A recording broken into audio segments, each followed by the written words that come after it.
Coming to you live from our Auckland Park studios, this is Prime News on SABC 3. Here are the stories making headlines. I'm of the view that the state succeeded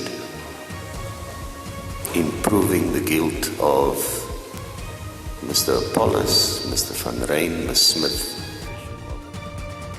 Jocelyn Smith's mother and her two co-accused have been convicted of kidnapping and trafficking her daughter. On Tuesday, yes, 12 o'clock, we'll be having a memorial service at Bobby's Park.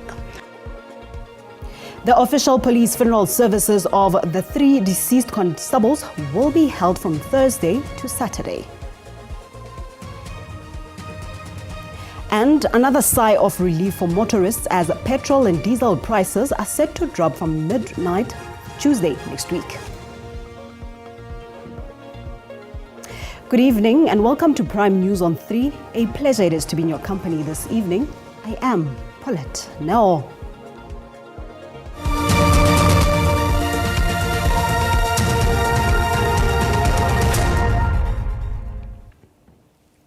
The National Prosecuting Authority has described the guilty verdict against Kelly Smith, Jacqueline Apollos and Stefano Van Rijn as a celebration for justice. This after the Western Cape High Court Judge Nathan Erasmus found that the three kidnapped 6-year-old Jocelyn Smith and commodified her by trafficking her for payment or promises of payment. Timeline of the evidence presented in the trial.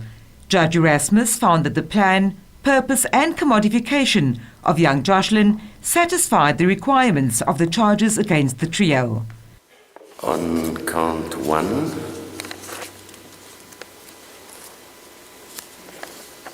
you are guilty of a contravention of section 4.1 of the Act, read with the other legislation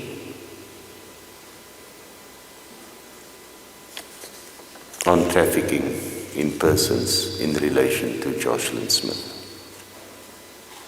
On count 2, you are also convicted of kidnapping. The court found that the conduct of Smith and Apollos following Jocelyn's disappearance was that of people who knew what happened to her.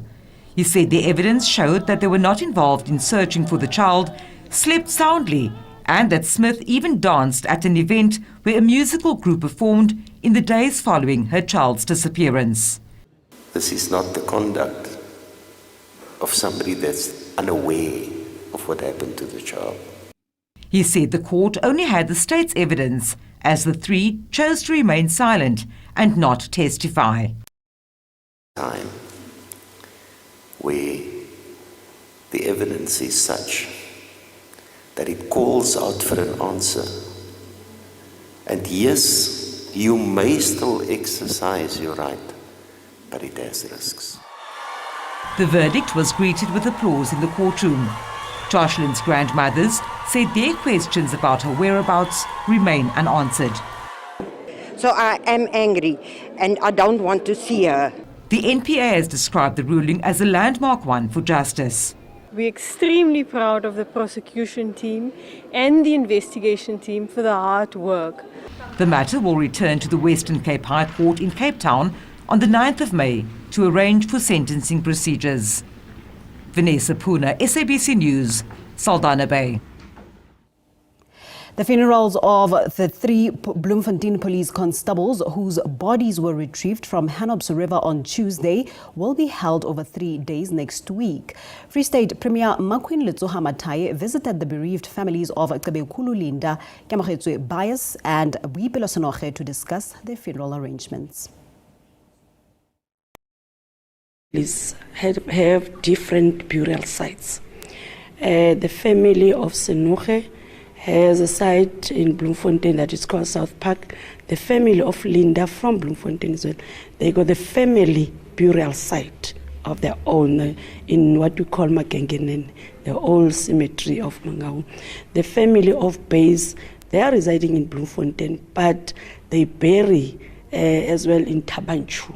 So all of them have their own burial sites, and that's what led to this decision of making sure that we give them a uniform funeral, but we also have to honor the family's wishes that we cannot change the site, the funeral. I mean, the burial sites will have to bury where we normally bury our loved ones. So we just have to comply and support them. So I understand also on Tuesday there will be that joint memorial service. What's going to happen is that on Tuesday, yes, 12 o'clock, we'll be having a memorial service at Bobby's Park. And on Sunday as well, we'll be supporting the family by providing transport for them as they go and get their remains from Gauteng to Free State. So that's the support that we are going to give family as the provincial government. The economic freedom fighters want the Afrikaner-only community of Kleinfontein outside Pretoria to be abolished immediately. The Red Berets held a march to Kleinfontein demanding that the settlement be eradicated, calling it illegal and prompting racial segregation and economic exclusion. Is that racism emanates from a private space, and from a private space it then broadens its scope outside of that, and that is in essence why the EFF is fighting this. We have no problem with development of societies and townships, but if there is a segregation that is based on racial profiling for any development, then we are going to have a problem with it, because it's on the premise that South Africa in itself comes from a racial background of apartheid, and it is being instituted right here under some pretext of cultural preservation of some sort. It's nothing but narrow-minded Afrikaner nationalism that is embodied in this particular area, and that is what we are calling for. We prefer dialogue. We prefer that we engage with each other in a mature manner, and that we engage with each other with a purpose of trying to understand each other. A lot of slurs were hurled towards Kleinfontein that, for example, they are welcome to come and work here, their parents work here, sweat here, but they're not entitled to stay here, which is not true. Kleinfontein as a cultural society do our own work. It's our own people that work in the gardens, it's our own people that work in the houses, the construction is done by our own people. It's Afrikaners that do everything. Motorists can expect some relief at the pumps in May thanks to lower oil prices and the rand to US dollar exchange rate. The Department of Petroleum and Mineral Resources has confirmed that both grades of petrol will drop by 22 cents per litre from Wednesday. This while diesel is set to fall by 41 and 42 cents a litre depending on the grade. Illuminating paraffin at the retail level will decrease by 41 cents per litre. However, the price of LP gas will increase by 46 cents per kilogram. Motorists will be paying less for petrol and diesel from next week. The department's Robert Make says oil prices in the rand to the US dollar exchange rate contributed to the decrease. The reason for these adjustments are as follows. The lower oil price and weaker rand against the dollar during the period under review. The LPG gas prices is increasing due to the higher freight rate or shipping cost during the same period. The slate levy remain unchanged at 0 cents per litre in the price structures of petrol and diesel. Meanwhile, unions have cautiously welcomed the reprieve. Trade Union South 2 spokesperson Newton Masuku says this is good news for the middle class, but the working class remains left behind.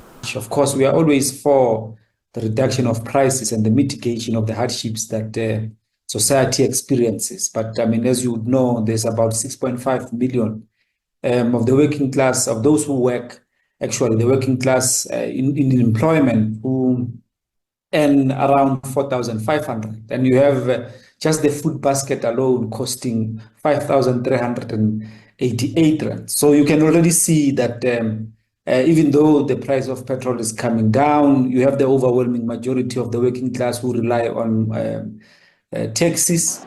President of the General Industries Workers Union of South Africa, Mametlo Sebei, says this will help lower the cost of living crisis.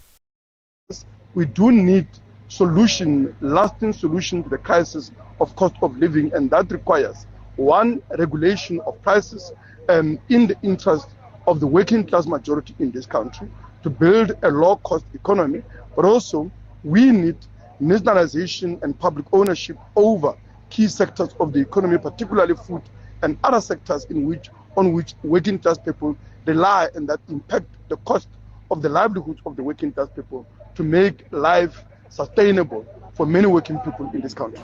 The announcement in the fuel price for May follows a decrease in fuel prices in April. Municipal, SABC News, Johannesburg.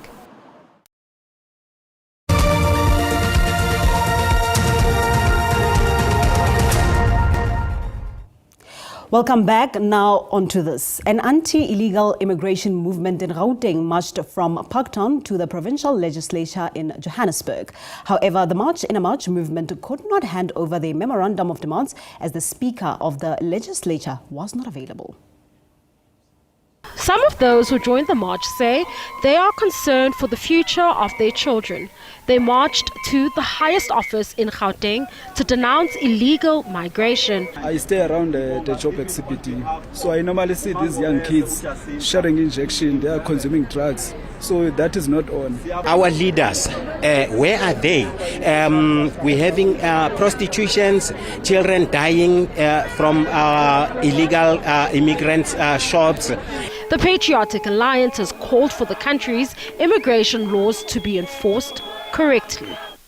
We want them to implement Immigration Act 13 of 2002 so that our borders are protected, so that our wealth is protected, because these people are also taking over jobs that South Africans can do. The March in March movement has called on the government to strengthen the Border Management Authority to protect the country's borders and ensure the swift deportation of illegal and undocumented migrants. We are crying out to the government in South Africa to say, we're tired, it's enough. Our country is dilapidating, the infrastructure, the health system is crashing. A similar march was held in Durban, KwaZulu-Natal. Balentle Mthethwa, SABC News, Johannesburg. The country's municipal wards are in for a shake-up ahead of the 2026 local government elections. This as the Municipal Demarcation Board is well on track with the ward demarcation process. The Municipal Demarcation Board is currently seized with the demarcation exercise across the country ahead of next year's crucial municipal elections. The CEO of the MDB has outlined the demarcation process and the implications it has for citizens. A ward is split if it is above the norm. So if, for an example, in the previous elections, that ward had about 10,000 people, and suddenly in 5 years it increased to 20,000. The norm says we can only increase a ward by 15%, which should have been 11,500, or decrease it to 8,500. But if it's at 20,000, we are obligated to split it. The board has received thousands of applications for the redetermination of municipal wards. 13 cases have since been deferred and are currently subjected to further research and public engagement. Upon receiving a report from the MDB, the Electoral Commission will then undertake a process of informing the voters and re-registering affected voters in various wards. On receipt of the ward boundaries from the Municipal Demarcation Board, the Commission will in turn undertake an assessment to ensure that the boundaries of its network of voting districts are aligned to the wards. Moroka has given assurances that the delimitation process is a free and transparent one where all stakeholders are involved, including political parties. Natasha Piri, SABC News, Johannesburg.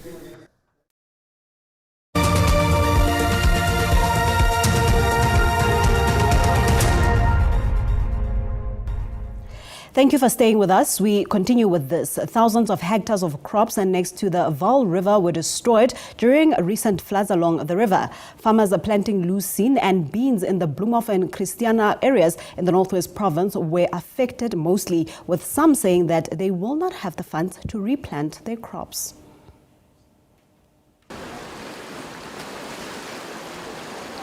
This was 170 5 hectares of Lucerne, there was approximately 140 plus hectares directly covered with water, and we think there was 25 to 35 hectares that was not covered with water, but will possibly still be dying from too much water. An absolute disaster. The majority of Berry-Van-Vuren's Lucerne drowned during 2 floods in quick succession. This was the 7th time he endured flooding since he purchased the farm 25 years ago. The flooding has had an immense impact on farmers. Impact on the farmers are quite severe, especially the farmers next to the river. They lost about everything. There's no crop that's been left over next to the river that I know of. Everything is in the water and rotten up now. Although the abnormal rainfall and the subsequent damage to crops were quite severe, it is not expected that consumers will be impacted much. There will be some severe damage in terms of infrastructure. Crops will also suffer, especially soya beans or the irrigated parts, soya beans and maize along the rivers can cause severe damage there. In terms of consumer, not much, but there was some expectancy of early harvesting of especially white maize in the lower Orange River areas. With agricultural equipment also damaged, it will take farmers a few weeks at least to estimate the total damage they suffered. Thabiso Moss, SABC News, Bloemhof. Well, with that, it's now time to check out the latest weather forecast.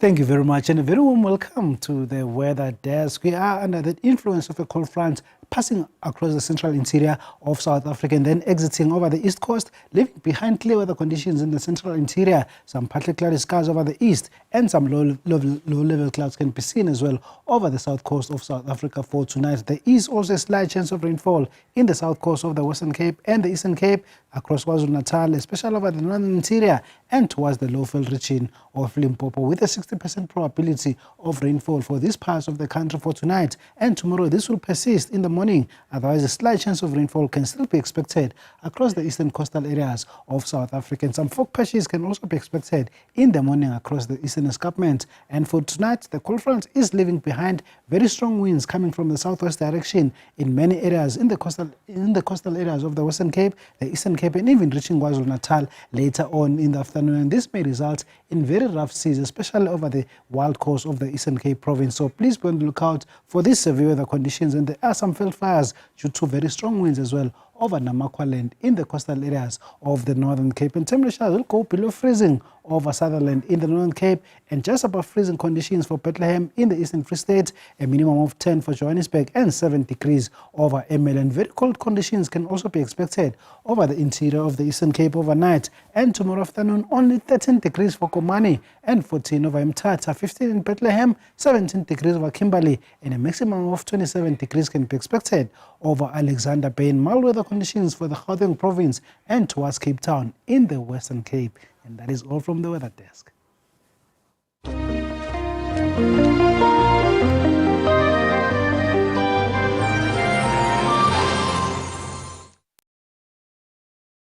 This evening, thank you for joining us. Until next time, good night and God bless.